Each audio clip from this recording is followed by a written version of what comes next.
നമ്മുടെ നാട്ടിൽ തോരാ മഴയല്ല, എല്ലായിടത്തും മഴയാണ്. അപ്പം മഴ മാത്രമല്ല, മഴക്കെടുതികളുമുണ്ട്. ഓരോ ജില്ലകളിലെ അവസ്ഥ നോക്കാൻ. കൊച്ചിയിലൊക്കെ ഇന്നലെ രാത്രി തുടങ്ങിയ മഴ ഇനിയും നിന്നിട്ടില്ല. രാവിലെയൊക്കെ വൻ സീനായിരുന്നു. എഴുന്നേക്കാൻ പറ്റുന്നില്ല, എഴുന്നേറ്റ് കഴിഞ്ഞാൽ വരാൻ പറ്റുന്നില്ല. എല്ലാവർക്കും അങ്ങനെ തന്നെയല്ലേ? മഴ വരുന്ന സമയത്തെ ഇതൊരു വൻ പ്രശ്നമാണ്. രാവിലെ എഴുന്നേൽക്കുക എന്ന് പറഞ്ഞ ഒരു വലിയൊരു ഹിമാലയൻ ടാസ്ക്കാണ്.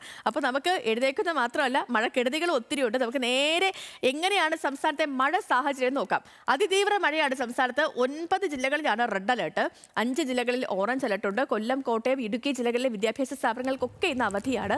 അപ്പോൾ വിവരങ്ങളുമായി കോഴിക്കോട് നിന്ന് രതീഷ് വാസുദേവൻ, കൊച്ചിയിൽ നിന്ന് സഹിൻ ആന്റണി, തിരുവനന്തപുരത്ത് നിന്ന് മീര മനോഹരൻ, ആലപ്പുഴയിൽ നിന്ന് ദേവൻ MP, തൃശ്ശൂരിൽ നിന്ന് ലെവിൻ K വിജയൻ, പത്തനംതിട്ടയിൽ നിന്ന് ശ്രീരാജ് എന്നിവർ നമുക്കൊപ്പം ചേരും. എല്ലാവരും ഉണ്ട്. ആദ്യം കോഴിക്കോട്ടേക്ക് പോകാല്ലേ, കാരണം കോഴിക്കോടാണ് മറ്റ് ജില്ലകളൊക്കെ അപേക്ഷിച്ച് നല്ല മഴക്കെടുതികളും കാര്യങ്ങളൊക്കെ ഉള്ളത്. Ratheesh, good morning. കോഴിക്കോട്ടെ ഇന്നത്തെ ഒരു മഴ സാഹചര്യം എങ്ങനെയാണ്? കഴിഞ്ഞ ദിവസങ്ങളിലൊക്കെ നല്ല മഴക്കെടുതികളും ഗതാഗത സംഭരവും മരങ്ങളൊക്കെ കടപുഴകി വീണുള്ള നാശനഷ്ടങ്ങളും ഒക്കെ റിപ്പോർട്ട് ചെയ്തിരുന്നു. ഇന്ന് എങ്ങനെയാണ് ഈ കോഴിക്കോട്ടെ ഒരു മഴ സാഹചര്യം? Good morning. Good morning. മഴ തുടരുക തന്നെയാണ് കോഴിക്കോടിൻ്റെ മലയോര മേഖലകളിലൊക്കെ തന്നെ മഴ ശക്തമാണ്. 3 ക്യാമ്പുകൾ ജില്ലയിൽ തുറന്നിട്ടുണ്ട്. 43 കുടുംബങ്ങളുള്ള 150 പേരാണ് 43 കുടുംബങ്ങളായി 3 ക്യാമ്പുകളിലുള്ളത്. ഒന്ന് ചേവായൂർ, ഒന്ന് കോഴിക്കോട് കസബ, അതുപോലെ തന്നെ വിലങ്ങാട് ഉരുൾപൊട്ടൽ ദുരന്തവുമായി ബന്ധപ്പെട്ട് ഒറ്റപ്പെട്ടുപോയ ഒരു ഉന്നതിയുണ്ട്. ആ ഉന്നതിയിലെ കുടുംബങ്ങൾ ഉൾപ്പെടെയാണ് വിലങ്ങാടിലെ ക്യാമ്പിലുള്ളത്. എന്തായാലും ഈ താഴ്ന്ന പ്രദേശങ്ങളിലൊക്കെ തന്നെ വെള്ളക്കെട്ടുണ്ട്. ഈ മാവൂർ ഭാഗത്ത്, ചാത്തമംഗലം, മാവൂർ പഞ്ചായത്തുകളിൽ ഒക്കെ തന്നെ താഴ്ന്ന പ്രദേശങ്ങളിൽ വെള്ളം കയറുന്നുണ്ട്. അതുമാത്രമല്ല, പുഴയോരങ്ങളിൽ വെള്ളം കയറാനുള്ള സാധ്യതയുണ്ട്. അതുകൊണ്ടൊക്കെ തന്നെ തദ്ദേശ സ്വയംഭരണ സ്ഥാപനങ്ങൾ അത്തരം ചില മുൻകരുതലുകൾ എടുത്തിട്ടുണ്ട്. ആ പ്രദേശങ്ങളിലുള്ള ആളുകളോട് ബന്ധുവീടുകളിലേക്ക് അടിയന്തരമായി മാറാൻ പറഞ്ഞിട്ടുണ്ട്. അടിയന്തരമായി ഈ പ്രദേശങ്ങളിൽ ക്യാമ്പ് ആരംഭിക്കുന്നതിന് ആവശ്യമായ ഒരു സൗകര്യം പോലും തദ്ദേശ സ്വയംഭരണ വകുപ്പ് ഒരുക്കുന്നുണ്ട്. അതിനുള്ള സജ്ജമായിക്കൊണ്ടിരിക്കുകയാണ്. മലയോര മേഖലകളിലും കനത്ത മഴയാണ്. മഴയോടൊപ്പമുള്ള കാറ്റ് മരങ്ങൾ വീഴുന്നതിൻ്റെ ഭാഗമായിട്ടാണ് വീടുകൾ തകരുന്നു. വൈദ്യുതി ബന്ധം ഉൾപ്പെടെ ആ പ്രദേശങ്ങളിൽ ഇല്ലാതാവുന്ന സാഹചര്യമുണ്ട്. കക്കയം ഡാമിൻ്റെ ഇപ്പോൾ വൃഷ്ടിപ്രദേശത്ത് പെയ്യുന്ന മഴയുടെ അളവ് കൂടിയതിനാൽ 756 ഇപ്പോൾ ഉള്ള അളവ്. 758 ആയാൽ വെള്ളം അല്പം തുറന്നു വിടാനുള്ള സാധ്യതയുണ്ട്. അത് ഡാമിലെ അളവ് ലഘൂകരിക്കാൻ വേണ്ടി. അതുകൊണ്ട് തന്നെ കുറ്റ്യാടിയുടെ പുഴയോരത്തുള്ള ആളുകളൊക്കെ തന്നെ ജാഗ്രത പാലിക്കണമെന്ന് ജില്ലാ കളക്ടർ അറിയിച്ചിട്ടുണ്ട്. അതുപോലെ തന്നെ പൂനൂർ പുഴ ഉൾപ്പെടെ വലിയ തരത്തിൽ ജലനിരപ്പ് ഉയർന്നിട്ടുണ്ട്. അതുകൊണ്ട് തന്നെ പുഴയോരത്തുള്ള ആളുകൾ വലിയ ജാഗ്രത പാലിക്കണം. വലിയ അപകടമുണ്ടാകുന്ന ഒരു പുഴയാണ്. ദേശീയപാതയോട് ചേർന്നാണ് ഈ പുഴ പോകുന്നത്. അതുകൊണ്ടൊക്കെ തന്നെ അത്തരത്തിലുള്ള ജാഗ്രത വേണം. ഇതോടൊപ്പം തന്നെ പറയേണ്ടത്, ദേശീയപാതയിൽ വെള്ളക്കെട്ട്, കനത്ത മഴയുടെ വെള്ളക്കെട്ടായതുകൊണ്ട് തന്നെ പലയിടങ്ങളിലും ഗതാഗതം തടസ്സപ്പെടുന്ന സാഹചര്യമുണ്ട്. നിർമ്മാണ പ്രവർത്തനങ്ങൾ തുടരുന്നതിനിടയ്ക്കാണ് ഈ കനത്ത മഴയും വന്നത് എന്നതാണ് ഇതിൻ്റെ പ്രയാസങ്ങൾ ഉണ്ടാക്കിയത്. എന്തായാലും പലയിടങ്ങളിലും വെള്ളക്കെട്ടായ വാഹനങ്ങൾ പോകാത്ത സാഹചര്യമുണ്ട്. കനത്ത മഴ തുടരുകയാണ്. കോഴിക്കോട് ജില്ലയിലും മലയോര മേഖലകളിലൊക്കെ തന്നെ ശക്തമായ മഴ ഇപ്പോഴും പെയ്തുകൊണ്ടിരിക്കുകയാണ്. ശരി രതീഷ്, ഇനി നമുക്ക് നേരെ കൊച്ചിയിലെ മഴ സാഹചര്യങ്ങളിലേക്ക് പോകാം. സഹിൻ ആന്റണി ഉണ്ട്. Sahin, good morning. കൊച്ചിയിൽ നല്ല മഴയാണ്. ഇതുവരെ തോർന്നിട്ടില്ലാത്ത മഴ മഴ ഇങ്ങനെ തുടർന്നുകൊണ്ടിരിക്കുക. ഒപ്പം തന്നെ മഴക്കെടുതികളും റിപ്പോർട്ട് ചെയ്യുന്നുണ്ട്. എങ്ങനെയാണ് സഹിൻ ഇന്നത്തെ ഈ ഒരു ദിവസം? റെഡ് അലേർട്ടാണ്. എന്തെങ്കിലുമൊക്കെ ജാഗ്രതാ നിർദ്ദേശങ്ങളൊക്കെ പുറപ്പെടുവിച്ചിട്ടുണ്ടോ?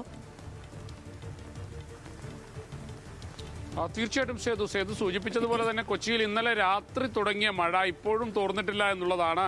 കഴിഞ്ഞ ഏതാനും ദിവസങ്ങളായി കൊച്ചിയിൽ മഴയുണ്ട്. പക്ഷേ തോരാതെ പെയ്യുന്ന മഴ അത് സാധാരണക്കാരുടെ ജീവിതം ദുസ്സഹമാക്കിയിരിക്കുന്നു എന്നുള്ളതാണ് എടുത്തു പറയേണ്ടത്. പ്രത്യേകിച്ചും തീരമേഖലകളിൽ താമസിക്കുന്ന ആളുകൾ, കണ്ണമാലി, ചെല്ലാനം, വൈപ്പിൻ തുടങ്ങിയ ഇടങ്ങളിലേക്ക് ആളുകളുടെ ജീവിതം ദുസ്സഹമായി മാറിയിരിക്കുകയാണ്.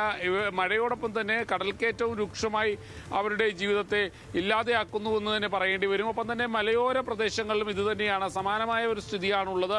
അവിടെ കാര്യമായി തന്നെ മരം കടപുഴകി വീഴുന്നതും വൈദ്യുതി ബന്ധം വിച്ഛേദിക്കുന്നതും വീടിന് മുകളിലേക്ക് മരം വീണ് അപകടം സംഭവിക്കുന്നതും തുടർക്കഥയായി മാറിയിരിക്കുന്നു. പ്രത്യേകിച്ചും കോതമംഗലം, മൂവാറ്റുപുഴ തുടങ്ങിയ ഇടങ്ങളിലെല്ലാം നിരവധി വീടുകൾക്ക് കേടുപാടുകൾ സംഭവിച്ചിട്ടുണ്ട്.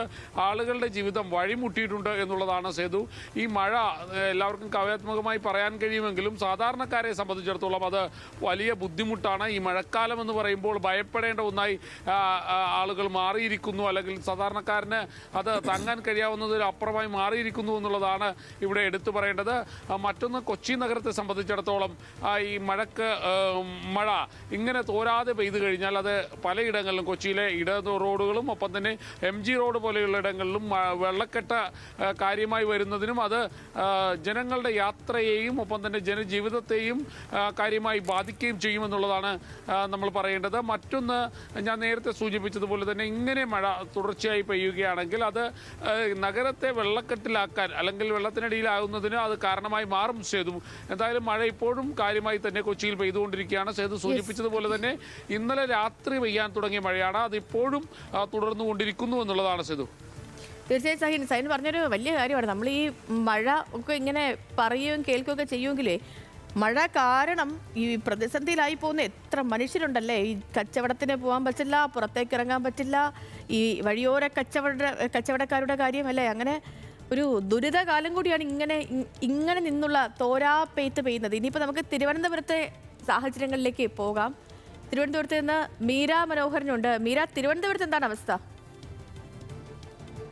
ഓക്കെ, മീരയിലേക്ക് വരുന്നതിന് മുൻപ് ദേവൻ ഇപ്പോൾ അവിടെ കാണുന്നുണ്ട്. ദേവൻ, ഗുഡ് മോർണിംഗ്. ആലപ്പുഴയെ സംബന്ധിച്ച് ഇന്നലെയൊക്കെ കുട്ടനാട്ടിൽ വെള്ളമൊക്കെ കയറി വമ്പൻ പ്രശ്നങ്ങളൊക്കെ ആയിരുന്നു. ഇന്നിപ്പോൾ എങ്ങനെയാണ് ആലപ്പുഴയിലെ ഇന്നത്തെ ഒരു സാഹചര്യം? രാവിലെ റെഡ് അലേർട്ടാണ്. സെരു, ഇന്നലെ തുടങ്ങിയ മഴ ഇന്നും തുടരുന്നു എന്ന് തന്നെ പറയാൻ കഴിയും. ഇന്നലെ വൈകുന്നേരം മാത്രമാണ് ഈ നഗരപ്രദേശങ്ങളിലടക്കം അല്പനേരം ഒന്ന് മഴ മാറി നിന്നത്. വീണ്ടും രാത്രിയോടുകൂടി തന്നെ മഴ വീണ്ടും ശക്തമായി തന്നെ തുടങ്ങിയിട്ടുണ്ടായിരുന്നു. ആദ്യ ഘട്ടത്തിൽ യെല്ലോ അലർട്ട് ആയിരുന്നു ജില്ലയിൽ പറഞ്ഞിരുന്നെങ്കിലും പിന്നീട് മഴ ശക്തമാകുന്ന സാഹചര്യത്തിൽ അത് റെഡ് അലർട്ടിലേക്ക് മാറ്റുകയായിരുന്നു. ഇന്നലെ നമ്മൾ കണ്ടതുപോലെ തന്നെ കുട്ടനാട്ടിലെ പല മേഖലകളിലും വെള്ളക്കെട്ട് രൂക്ഷമായി തന്നെ തുടരുകയാണ്. കുട്ടനാട്ടിലെ മങ്കൊമ്പ്, ഒപ്പം തന്നെ എടത്വ, തലവടി എന്നീ പഞ്ചായത്തുകളിലെല്ലാം തന്നെ പൂർണ്ണമായും വെള്ളക്കയറ്റം ഉണ്ടായിട്ടുണ്ട്. ഈ മേഖലകളിലെല്ലാം തന്നെ കാലവർഷങ്ങളിലും ഇത്തരത്തിൽ ഈ കാലവർഷം അടുക്കുമ്പോൾ വെള്ളക്കെട്ട് ഉണ്ടാകുന്നതാണെങ്കിൽ കൂടിയും ഈ കാലവർഷം നേരത്തെ എത്തിയതും ഒപ്പം തന്നെ തോട്ടപ്പള്ളി പൊഴി മുറിക്കുന്നതിലെ അത് വൈകിയതിലെ ചില കാരണങ്ങൾ കൊണ്ടാണ് ഇത്തരത്തിൽ ഈ വെള്ളക്കെട്ട് ഇപ്പോഴും അവിടെ തുടരുന്നത് എന്നാണ് അവിടെ നാട്ടുകാർ പറയുന്നത്. ഒപ്പം തന്നെ ഈ അമ്പലപ്പുഴ, ഒപ്പം തന്നെ കുട്ടനാട്, ചെങ്ങന്നൂർ എന്നീ 3 താലൂക്കുകളിലായി ഇപ്പോൾ ഏകദേശം 115ഓളം കുടുംബങ്ങളെ ദുരിതാശ്വാസ ക്യാമ്പുകളിലേക്ക് മാറ്റിയിട്ടുണ്ട്. ഇതിൽ ഏറ്റവും കൂടുതൽ ദുരിതാശ്വാസ ക്യാമ്പുകൾ പ്രവർത്തിക്കുന്നത് അമ്പലപ്പുഴ താലൂക്കിലാണ്. ഏകദേശം 100-ലധികം കുടുംബങ്ങളെ ഇപ്പോൾ ദുരിതാശ്വാസ ക്യാമ്പുകളിലേക്ക് മാറ്റിയിട്ടുണ്ട്. കുട്ടനാട് മാത്രം 2 ദുരിതാശ്വാസ ക്യാമ്പുകൾ ഇതുവരെ തുറന്നിട്ടുണ്ട്. ഒപ്പം ഇന്നലെ ഈ മഴയെ തുടർന്നുണ്ടാകുന്ന നാശനഷ്ടങ്ങളുടെ കാര്യത്തിലും ഒരു വലിയ വർധനവുണ്ടായി വരുന്നുണ്ട് ദിവസം തോറും. ഇന്നലെ മാത്രം ജില്ലയിൽ 19 വീടുകളാണ് ഭാഗികമായി ഈ കനത്ത മഴയിലും കാറ്റിലും തകർന്നിട്ടുള്ളത്.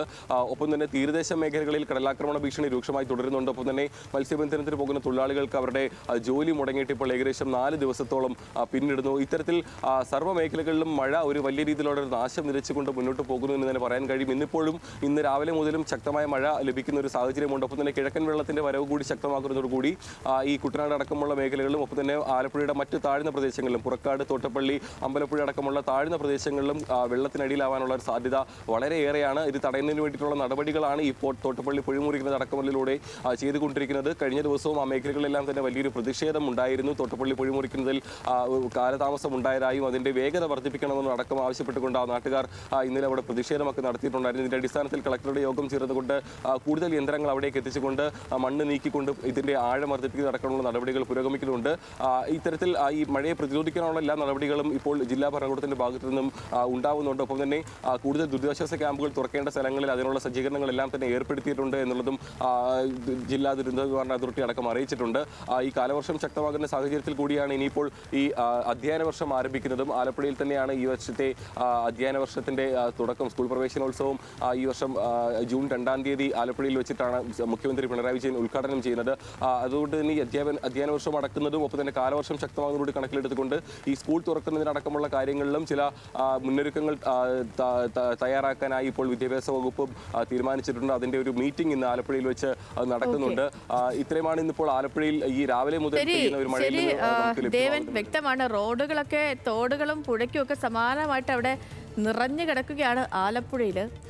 അപ്പോൾ ആലപ്പുഴയിലെ ഇന്നത്തെ രാവിലെ വരെയുള്ള ഒരു മഴ സാഹചര്യം പ്രേക്ഷകരിലേക്ക് വളരെ വ്യക്തമായി എത്തിക്കുകയായിരുന്നു ദേവൻ എം പി. ഇനി നമുക്ക് നേരെ തൃശ്ശൂരേക്ക് പോകാം. തൃശ്ശൂരിൽ നിന്നും അത്യാവശ്യം വലിയ മഴക്കെടുതികളൊക്കെയാണ് പുറത്തു വരുന്നത്. ലെവിൻ കെ വിജയനുണ്ട്. Levin, good morning. തൃശ്ശൂരെ സംബന്ധിച്ച് മഴയ്ക്കൊപ്പം മഴക്കെടുതികളും രൂക്ഷമാണല്ലോ ലെവിൻ. കാരണം ഈ മരങ്ങൾ വീണും മറ്റ് വീടുകൾ തകർന്ന് വീഴുന്നതും ഗതാഗത സംഭരവും എന്ന് വേണ്ട എല്ലാ കെടുതി വാർത്തകളും റിപ്പോർട്ട് ചെയ്യുന്നുണ്ട്.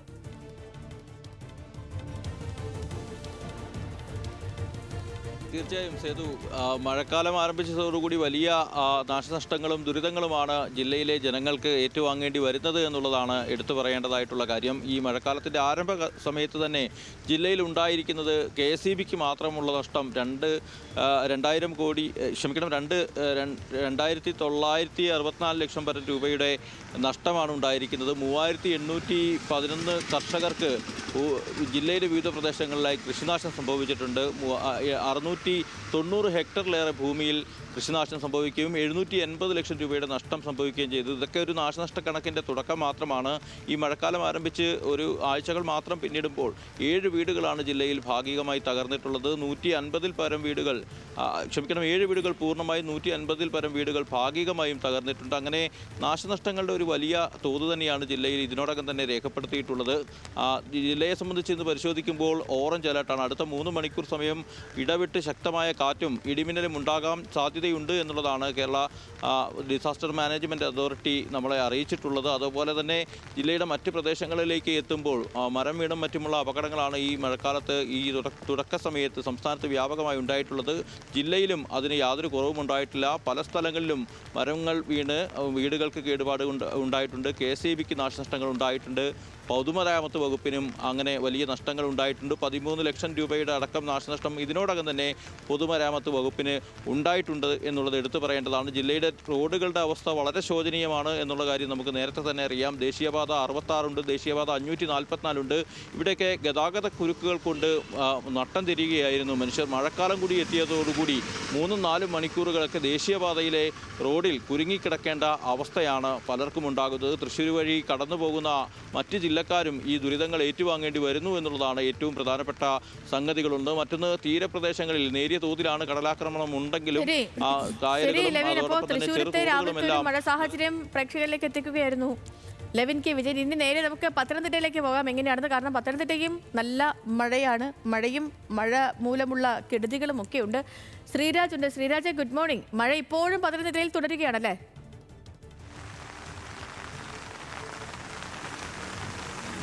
Sethu, good morning. അങ്ങനെ തന്നെയാണ്. മഴ പത്തനംതിട്ട ജില്ലയിൽ ഇങ്ങനെ തുടരുകയാണ്. മലയോര മേഖലയെന്നോ നഗരപ്രദേശമെന്നോ വ്യത്യാസമില്ലാതെ കനത്ത മഴയാണ് ജില്ലയിൽ ലഭിച്ചുകൊണ്ടിരിക്കുന്നത്. കഴിഞ്ഞ ദിവസങ്ങളിലെല്ലാം തന്നെ കോന്നി, റാന്നി ഉൾപ്പെടെയുള്ള മലയോര മേഖലകളിലും ശക്തമായ മഴ ലഭിച്ചു. മഴയോടൊപ്പമുള്ള ശക്തമായ കാറ്റാണ് ഏറ്റവും കൂടുതൽ കെടുതി വിതച്ചത് എന്ന് പറയേണ്ടി വരും. കാരണം മരങ്ങൾ കടപുഴകി ഉണ്ടായ നാശനഷ്ടമാണ് ഈ പ്രദേശങ്ങളിൽ ഏറ്റവും കൂടുതലായി ഉണ്ടായിട്ടുള്ളത്. വീടുകൾക്ക് കേടുപാട് പറ്റുന്നതുൾപ്പെടെയുള്ള KSEBയുടെ നഷ്ടങ്ങൾ ഉൾപ്പെടെയുള്ള വൈദ്യുതി പോസ്റ്റുകൾ ഉൾപ്പെടെയുള്ള നഷ്ടങ്ങൾ ഇത്തരത്തിൽ ശക്തമായ കാറ്റ് മൂലമുണ്ടായതാണ്. ഇന്നലെ കോന്നി, കൊന്നപ്പാറയിലടക്കം വീടുകൾ തകരുന്ന സാഹചര്യമുണ്ടായി. കാറ്റിൽ മരം കടപുഴകി വീണ് ആ വീട്ടിലുണ്ടായിരുന്ന ആളുകൾ തലനാരിഴക്കായിരുന്നു രക്ഷപ്പെട്ടത്. റാന്നിയിലും സമാനമായ സാഹചര്യമാണുള്ളത്. ഇത്തരത്തിൽ ശക്തമായ കാറ്റിൽ മരങ്ങൾ കടപുഴകി വീണ് ഗതാഗത തടസ്സമുണ്ടാവുകയും അതുപോലെ തന്നെ വൈദ്യുതി പോസ്റ്റുകൾ തകരാറിലാവുന്ന സംഭവമുണ്ടായി. ഏകദേശം 20 ലക്ഷത്തിന് മുകളിൽ രൂപയുടെ നാശനഷ്ടമാണ് KSEB പ്രാഥമികമായി വിലയിരുത്തലുള്ളത്. അതുപോലെ തന്നെ ജില്ലയുടെ മറ്റ് നഗരപ്രദേശങ്ങളായ പന്തളം, തിരുവല്ല ഉൾപ്പെടെയുള്ള പ്രദേശങ്ങളിലും മഴക്കെടുതികൾ രൂക്ഷമാണ്. ജില്ലയിലെ പ്രധാനപ്പെട്ട നദികളായ അച്ചൻകോവിലാറ്, മണിമലയാറ്, കക്കാട്ടാറ്, അതുപോലെ തന്നെ പമ്പ നദി തുടങ്ങിയവയിലെല്ലാം ജലനിരപ്പ് ക്രമാതീതമായി വർദ്ധിക്കുന്നുണ്ട്. അതുകൊണ്ട് തന്നെ ഈ നദിയുടെ തീരങ്ങളിൽ താമസിക്കുന്ന ആളുകൾക്ക് ജില്ലാ ഭരണകൂടം കനത്ത ജാഗ്രതാ നിർദ്ദേശം നൽകിയിട്ടുണ്ട്. നദിയിൽ ഇറങ്ങുകയോ നദി മുറിച്ച് കടക്കാൻ ശ്രമിക്കുകയോ ചെയ്യരുത് എന്ന മുന്നറിയിപ്പ് ജില്ലാ ഭരണകൂടം നൽകിയിട്ടുണ്ട്. കഴിഞ്ഞ ദിവസം മണിമലയാർ കരകവിഞ്ഞൊഴുകി തിരുവല്ലയിലെ വിവിധ പ്രദേശങ്ങൾ വെള്ളത്തിലായി. തിരുമൂലപുരം, മംഗലശ്ശേരി ഉൾപ്പെടെയുള്ള പ്രദേശങ്ങളായിരുന്നു ഇന്നലെ വെള്ളത്തിലായത്. ഇവിടെ ഉണ്ടായിരുന്ന ആളുകളെ ദുരിതാശ്വാസ ക്യാമ്പുകളിലേക്ക് മാറ്റുന്ന സാഹചര്യമുണ്ടായി. 22 കുടുംബങ്ങളെയാണ് നിലവിൽ ദുരിതാശ്വാസ ക്യാമ്പിലേക്ക് മാറ്റിയിട്ടുള്ളത്. തിരുമൂലപുരം, മംഗലശ്ശേരി പ്രദേശങ്ങളിൽ നിന്നും മണിമലയാർ കരകവിഞ്ഞൊഴുകിയായിരുന്നു തിരുവല്ല മേഖലകളിൽ ഇത്തരത്തിൽ വെള്ളം കയറുകയും വീടുകളിലേക്ക് വെള്ളം ഇരച്ചെത്തുകയും ചെയ്തത്.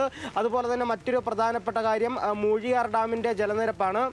192.63 ലിറ്ററാണ് മുഴിയാർ ഡാമിൻ്റെ സംഭരണ ശേഷിയുള്ളത്. അതിൻ്റെ റെഡ് അലർട്ട് ലെവൽ 190 ലിറ്ററാണ്. നിലവിൽ 190 ലിറ്ററിന് മുകളിൽ വെള്ളം ഈ മൂഴിയാർ ഡാമിലുണ്ട്. അതുകൊണ്ട് തന്നെ റെഡ് അലർട്ട് ലെവലിലാണ് നിലവിൽ മൂഴിയാർ ഡാം ഉള്ളത്.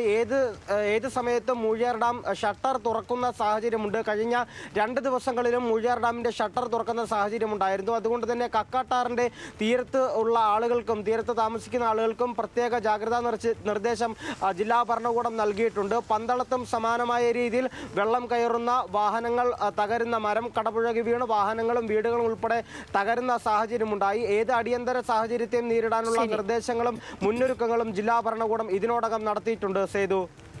ശരി ശ്രീരാജ്. അപ്പോൾ പത്തനംതിട്ടയിലെ പൊതു സാഹചര്യങ്ങളാണ് ശ്രീരാജ് ബാബു പ്രേക്ഷകരെ എത്തിച്ചത്. ഇനി നമുക്ക് നേരെ തിരുവനന്തപുരത്തേക്ക് പോകാം. നമ്മുടെ മീര റെഡിയാണ്. മീര, നമ്മൾ മറ്റ് ജില്ലകളിലൊക്കെ മഴ സാഹചര്യം വെച്ച് നോക്കുമ്പോൾ എനിക്ക് തോന്നുന്നു കുറച്ചെങ്കിലും ഒരു സമാധാനം തിരുവനന്തപുരത്തെ കാര്യമാണ്. തിരുവനന്തപുരത്തും പക്ഷേ മഴക്കെടുതികളും ഒക്കെ ഉണ്ട്. എന്താണ് ഇന്ന് രാവിലെ തിരുവനന്തപുരത്ത് നിന്ന് മഴയുമായി ബന്ധപ്പെട്ട്?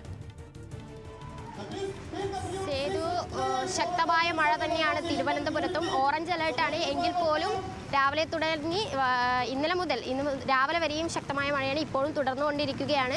നിരവധിയായ മഴക്കെടുതികളും ജില്ലയുടെ പല ഭാഗങ്ങളിൽ നിന്നായി റിപ്പോർട്ട് ചെയ്യുന്നുണ്ട്. ഏറ്റവും പ്രധാനമായി ഇന്നലെ വിഴിഞ്ഞത്ത് നിന്നും ഇത്തരത്തിൽ മത്സ്യബന്ധനത്തിന് പോയ തൊഴിലാളികൾ ഉൾപ്പെടെ തിരിച്ചു വരാത്തൊരു ആശങ്ക, അത്തരത്തിലുള്ള പ്രശ്നങ്ങൾ ഉൾപ്പെടെ റിപ്പോർട്ട് ചെയ്യുന്നുണ്ട്. കടലാക്രമണ ഭീഷണിയുടെ സാധ്യതയും കൂടിയുണ്ട്. എന്തായാലും തലസ്ഥാനത്ത് ഓറഞ്ച് അലേർട്ട് ആണെങ്കിൽ പോലും ശക്തമായ മഴ തന്നെയാണ് ഇന്നലെ മുതൽ ഇന്നും ഇപ്പോഴും അത് തുടർന്നുകൊണ്ടിരിക്കുകയാണ്. മലയോര മേഖലകളിൽ നിന്നുൾപ്പെടെ മരവും കടപുഴകി വീഴുന്ന തരത്തിലുള്ള അപകടങ്ങളും റിപ്പോർട്ട് ചെയ്യുന്നുണ്ട്. വിവിധങ്ങളായ വീടുകൾ ഭാഗികമായും പൂർണ്ണമായും തകരുന്ന ഒരു അവസ്ഥയുണ്ട്. മറ്റൊരു കാര്യം ചെയ്തു, ഈ മഴയോടൊപ്പം ശക്തമായ കാറ്റിൻ്റെ ഒരു സാന്നിധ്യമാണ്. ഈ കാറ്റിൻ്റെ കാര്യത്തിൽ ഇത്തരത്തിൽ വൈദ്യുത ലൈനും പോസ്റ്റുകളൊക്കെ ഇടിഞ്ഞു വീഴുന്ന ഒരു സാഹചര്യമുണ്ട്. മരം കടപുഴകി വീഴുന്ന ഒരു സാഹചര്യമുണ്ട്. മഴക്കെടുതികളൊക്കെ റിപ്പോർട്ട് ചെയ്യുന്നുണ്ട്.